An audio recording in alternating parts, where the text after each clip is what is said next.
Something else in your book that straddles both human and machine cognition that we found fascinating in our research was in your chapter, Probability is the New Logic. You showed how dramatically conclusions can change based on prior probabilities. And you used an orangutan example that was easy to follow. Do you want to tell us about that? Sure. I mean, let me maybe start one step back, right? So one of the things that you mentioned was that people started to realize that logic wasn't going to do all of the things that they wanted to be able to do. And so part of that is that when you think about the kinds of problems that human minds have to solve, you can divide them up into two kinds. One kind is what we could call deductive problems, right? Where there are problems where you have enough information given to you that you're able to work out exactly what the answer is, right? You have all the information you need in order to solve the problem, right? So if I give you a math problem like, 2 plus 3, you've got all the information that you need in order to work out, what the solution is, right? Or even if I give you a problem with an unknown in it, right? So like, x plus 2 equals 5, pretty easy for you to work out what x is there. And that's an example of a deductive problem. And so those symbolic rule-based, systems, we're really good at solving deductive problems. You can think about that as you have, like algebra, logic, chess, these were sort of things that demonstrated the power of these kinds of systems. Where they didn't do so well was another class of problems, which are what we could call inductive problems. And these are problems where you get some information, but it's not enough to know what the answer is with certainty, right? And it turns out a lot of what humans do is induction, where, if it's perceiving the world, right? Photon hits your retina, what happened in the external world?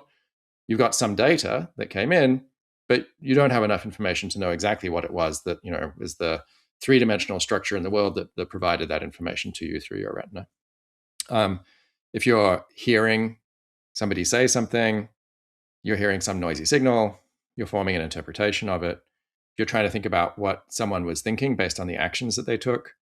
You have some data in the form of their behavior, or you're making guesses about what their mental states are. If you're even something like learning a language, right? You might have some hypotheses about the structure of a language. Your data are the things that you've heard in that language, and you're trying to use the data to constrain those hypotheses. And so all of those are inductive problems. And that's kind of where that logic, symbolic rules approach hit the wall, is trying to explain these different important aspects of human cognition. And so probability theory is the tool that we can use for solving these inductive problems, because it gives us a way of talking about how data should influence our beliefs, even when we don't have enough information to be certain. And it does that by, essentially allowing us to assign degrees of belief to different possible worlds that we might be in.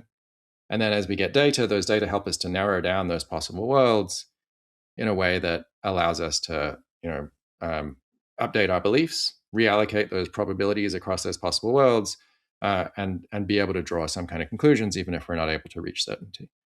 And so the example I give in the book is it's sort of it's from a old detective story. I don't know if this is the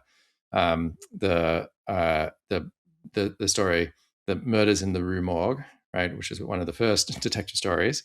I don't want to give any spoilers, but I guess I have to. So if you haven't read the story and you want to read it, you should skip ahead a little bit.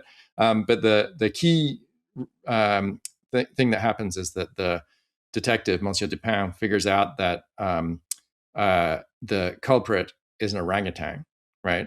And does so based on some clues, like somebody heard a voice, but they didn't recognize the language. There was some, tufts of orange hair that were found, and then that the room had to be accessed via a window that was high up, right? That would be hard to climb to.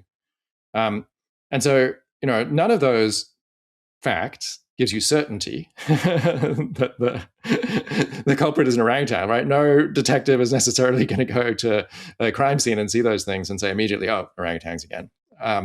But each of them gives you a little bit of evidence for that conclusion. And then probability theory is a tool that we can use for saying how we should integrate those pieces of evidence in order to update our beliefs. Right. And so basically some of the things there that would be very unlikely for a human to be able to do, like being able to get into the window to be able to get into the room, while they also have red hair. So kind of all of these probabilities multiplied together, the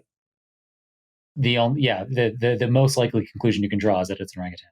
Yeah, and the way that we express this in probability theory is via what's called Bayes' rule, which is named after the 18th century minister Thomas Bayes, who kind of first made the suggestion that the math of probability theory is the way of describing how it is that we should go about changing our beliefs. And Bayes' rule says you start out believing something to some extent, right? And we'll sort of call that the prior probability of that hypothesis.